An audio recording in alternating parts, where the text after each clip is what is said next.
ফাতেমা রাদিয়াল্লাহু তাআলা আনহার কোনো কিছুর প্রয়োজন হলে একটি দোয়া পড়তেন, সাথে সাথে গায়েবী ভাবে আল্লাহর সাহায্য আসতো। এটা আমরা অনেকেই জানি না। নবীজি সাল্লাল্লাহু আলাইহি সাল্লাম নিজে এই দোয়াটি হযরত ফাতেমা রাদিয়াল্লাহু তাআলা আনহাকে শিক্ষা দিয়েছিলেন।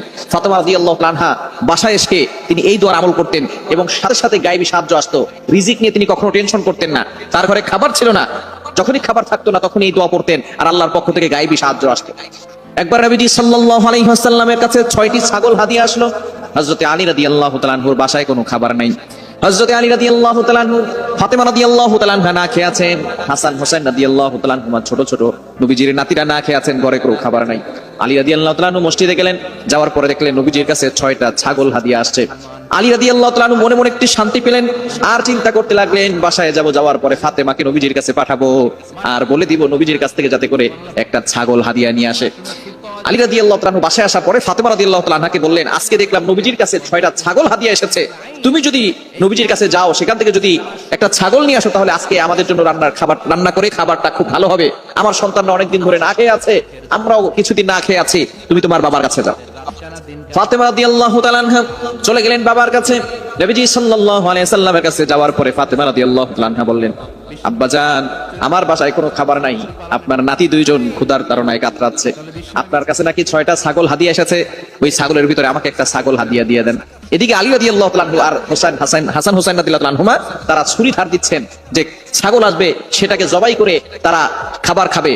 এদিক দিয়ে ফাতেমা রাদিয়াল্লাহু তাআলা আনহা যখন বাবার কাছে এই কথা বলেছেন, ফাতেমা রাদিয়াল্লাহু তাআলা আনহাকে নবীজি সাল্লাল্লাহু আলাইহি ওয়াসাল্লাম বললেন, ফাতেমা, তোমাকে আমি চাইলে ছাগল দিতে পারি, 6টা হাদিয়া এসেছে, 6টা এখনো আছে, আমি এখনো কাউকে এগুলো দেই নাই, তোমাকে চাইলে দিতে পারি, কিন্তু এই ছাগল তুমি কয়দিন খাবে?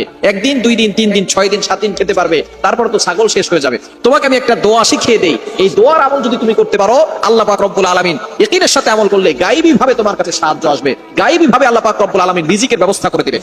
ফাতেমা রাদিয়াল্লাহু তাআলা আনহা খুব বিচক্ষণ মহিলা ছিলেন, তিনি ছিলেন জান্নাতি, তিনি হবেন জান্নাতের নারীদের সর্দার, সুতরাং তিনি কিন্তু বিচক্ষণ কম না। ফাতেমা রাদিয়াল্লাহু তাআলা আনহা বলেন, আব্বাজান, তাহলে আমার ছাগলের দরকার নাই, যদিও আমার সন্তানরা পেটের ক্ষুধায় আছে, যদিও আমার ঘরে খাবার নাই কিছুদিন ধরে, আমার ছাগলের দরকার নাই, আমাকে দোয়া শিখিয়ে দেন, ওই দোয়ার আমল করে আল্লাহর পক্ষ থেকে আমি গায়েবী সাহায্য নিতে চাই। যেই কথা সেই কাজ, নবীজি সাল্লাল্লাহু আলাইহি সাল্লাম দোয়া শিখিয়ে দিলেন।